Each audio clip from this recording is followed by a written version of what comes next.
Well, and that brings us back to the question where we kind of got started on this, and then we'll try this one more, and then we'll move on. But, if most of them have this belief, I enjoy it because I hadn't had this discussion since I was in college. Well, it's fun. If you have a belief in limited government, how can you have a belief in limited government, but then turn around and say, well, this kind of behavior is unacceptable, and we're going to make this illegal? Abortion, for instance. Government should be limited. We don't want you to, we're going to stay out of your life, but then we're going to say, well, we as government are going to say this kind of behavior is unacceptable and we're going to prevent you from doing this. How do those two things work together? Well, yeah, I mean, that's a great question. Well, I mean, there's certain things that have to be governed by government. You know? I'll give you, for example, the pro, I was having this discussion with somebody at lunch, matter of fact, the pro-life issue versus the pro-choice issue. Okay.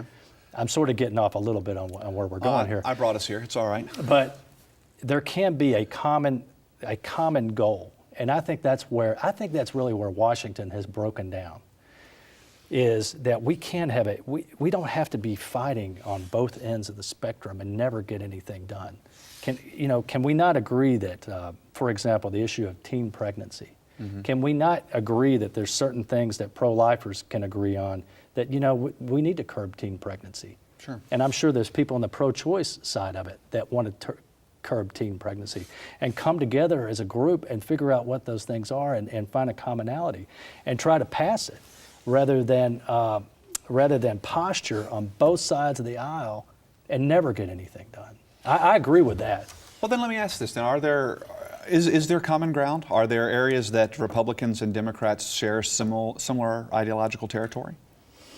I mean, I've never been a Democrat. I don't know exactly I can't speak for them.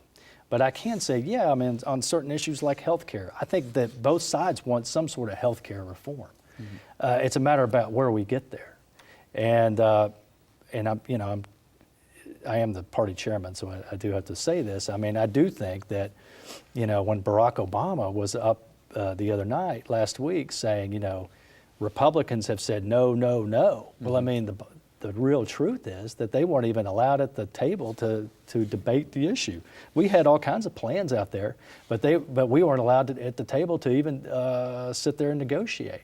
So, yes, and it has happened in the past, and partisan politics has always been a part of it. I do think that the 24-hour news cycle, that the internet, radio, talk shows on both sides of the spectrum, I think that has all aided to kind of raising the volume a little bit that we haven't had in the past. I mean, when I first started out, I was telling you before we went on the air that I was in journalism and in radio journalism, and people that back then it was only 20 years ago, but CNN was sort of a new phenomena. Most people just relied on the 6 o'clock news, and I think the radio broadcast then was maybe still 10 minutes, if I recall, on the national network news at the radio, at the top of the hour.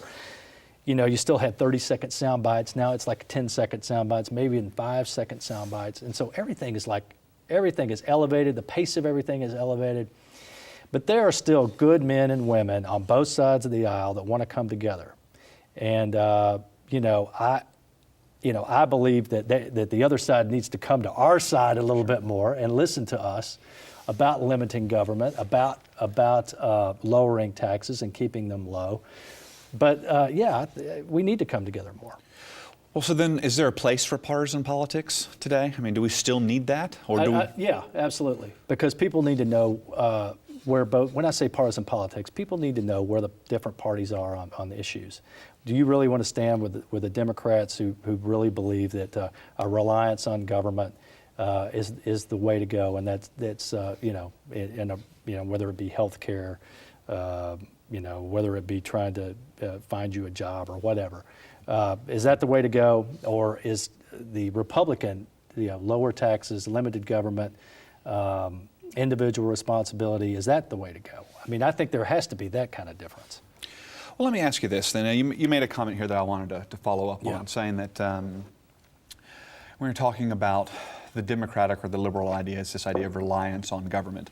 It's phrases like that I wonder sometimes are the opposition's ideas sometimes misrepresented. I think Democrats would probably say that it's not a reliance on government. Government is simply a tool to help an individual achieve their goals or to achieve their dreams, not reliance on government.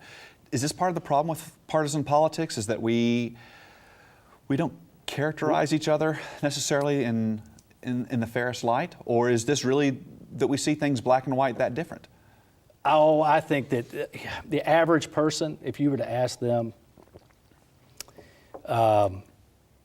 they don't see things black and white like that. But they do have a general view about things. Mm-hmm. And in Tennessee, I think that they have a more conservative view of things. Some of the issues that I talked about.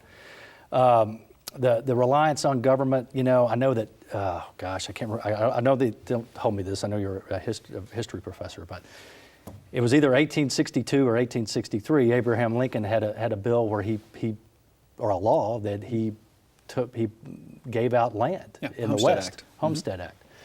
That probably was in some ways could be considered sort of a liberal philosophy. However, I think it's a little bit different than handing out a welfare check, in that he handed out specific, a piece of land and said, you can either, succeed or fail, but here you go, it's up to you. Sure. So, there's a little gray area in there, and it's I don't know what exactly. I can't remember where we were going with this, but there is a little gray area there. Well, I was just wondering if sometimes it feels like the two sides mischaracterize the other. Do liberals mischaracterize the conservative point of view? Do conservatives mischaracterize the liberal point of view in the hopes of chasing the partisan perspective, mm-hmm. Which I think might sometimes make compromise difficult? Well, Gary, it's my job to be partisan. Touche. But well, with that in mind, if it is your job to be partisan, is compromise weak? Is that a sign of weakness then? We should finding that middle ground then becomes more difficult if being partisan is the job? No, absolutely not. I think that we need to find ways to work together on issues, absolutely. Mm-hmm. But we also have to, when we're negotiating or I don't even want to use the word compromise. It's negotiation. But when you only negotiation is not a one-way street, okay? You have to have what President Obama did, it was one side at the table. It mm-hmm. wasn't all sides at the table. So it has to be a two-way street when you're negotiating. And, like I said, there's issues that we can come together on. The Republicans want health care reform. The Democrats want health care reform. And there are some things that we can come together on those kind of issues. Well, let me move us back to, I guess, some bigger picture kinds of things. We've talked about Lincoln a little bit. Yeah. Let me ask about Reagan. Yeah. In the modern day parlance, Ronald Reagan is the true Republican. Is that a fair characterization to cast Reagan that way? Should he be used as a yardstick for Republicans today? I think that he is, Reagan was the first president I ever voted for. I kind of use him as a yardstick in some respects. Mm. I don't have a litmus test per se. Again, I don't want to keep on going back to the same old thing in terms of the limited government individual responsibility, but part of my job as chairman of the Republican Party is to recruit candidates. And that is what I ask people these questions. Mm-hmm. Is this what you're for? And it's important. It's important for me to know that. It's important for the people who are involved in the Republican Party to know that. Mm-hmm. that we are supporting candidates that believe in these principles that Ronald Reagan espoused, that even Abraham Lincoln espoused. And so if you say that Ronald Reagan, I would say that Ronald Reagan is probably, our modern era person that we look to, and you see that in the state. I mean. We have Lincoln Day dinners in the state, but we also have Reagan Day dinners. We have Lincoln Reagan Day dinners, So